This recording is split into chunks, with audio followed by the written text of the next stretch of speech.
Hé, coucou les copains, je suis désolé, je suis grave en retard aujourd'hui. Mais c'est parce que j'ai pas du tout fait attention à l'heure. Parce qu'en fait, j'étais au salon du livre. Oui, un salon du livre. Vous savez ce que c'est un salon du livre? C'est un endroit où il y a plein de livres. Il y a des illustrateurs, des écrivains, et il y a aussi des associations avec plein de super jeux.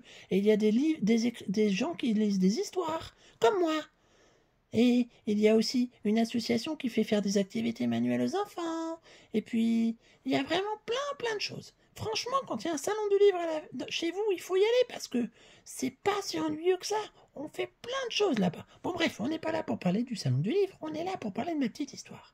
Et ce soir, je vais vous raconter l'histoire d'Hector le vieux chien. Oui, c'est l'histoire d'un vieux chien qui depuis toujours vit dans la rue parce que jamais personne n'a voulu de lui dans sa maison. Ce pauvre chien, il est triste parce que lui, il ne veut qu'une chose, des câlins, des bisous. Il veut qu'on l'aime comme lui, il aime les gens. Mais dès qu'il croise quelqu'un, flop, il s'enfuit. Pourquoi? Parce que Hector, il est cracra vu qu'il n'a personne pour s'occuper de lui. Alors les gens ont peur de lui. Il ne sent pas très bon, il a des nœuds partout dans les poils. Et oui, Hector, il est vraiment malheureux. Et un soir, comme tous les autres soirs, il était là, allongé dans un parc, caché derrière un arbre sur un petit bout de carton. Puis il était en train de pleurer, en s'imaginant les plus belles histoires du monde dans ses rêves.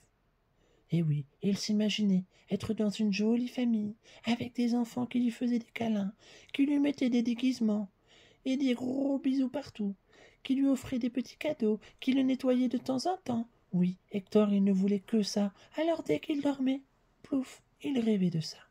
Il en était, heureusement, très heureux, car c'était le seul moment dans sa journée où il était heureux, lorsqu'il dormait. Mais ce jour-là, Hector se sentit bizarre.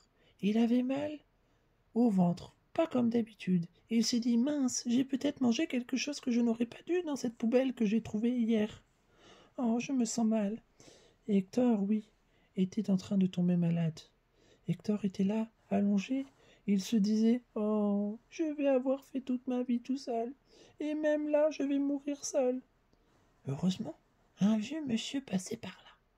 Oui, un vieux monsieur, qui entendait bien un petit bruit derrière un arbre. Il s'approcha, et le vieux monsieur vit tout de suite ce petit chien, Hector, qui était là, allongé par terre. Et il le sentait, ce vieux monsieur. Il se dit oh, ce chien-là, il ne va pas bien. Et il a décidé de l'emmener chez lui. Hector, malgré qu'il avait mal et qu'il se sentait très faible, était heureux, car pour la première fois de sa vie, quelqu'un l'avait touché pour lui faire une petite caresse et l'emmener chez lui. Puis un peu plus tard, une fois arrivé chez le vieux monsieur l'examine. Il le regarde de partout. Il se dit mais comment se fait-il qu'il a autant d'équipements? En fait, ce vieux monsieur, c'était un très vieux vétérinaire qui est à la retraite maintenant, mais qui toute sa vie s'est occupé d'animaux. Et oui, il savait ce qu'il faisait. Et il avait tout de suite compris ce qui est arrivé à Hector. Alors, dès le lendemain, Hector se sentait déjà mieux, parce que ce vieux monsieur lui avait donné quelque chose de magique. Dès qu'il l'avala, il se sentait mieux. Et plus les jours passaient, plus Hector était en forme.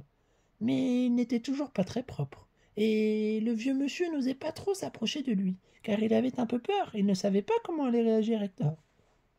Mais Hector, lui, il n'attendait qu'une chose, des câlins. Alors le vieux monsieur et Hector se regardaient souvent, de longues minutes, droit dans les yeux l'un l'autre.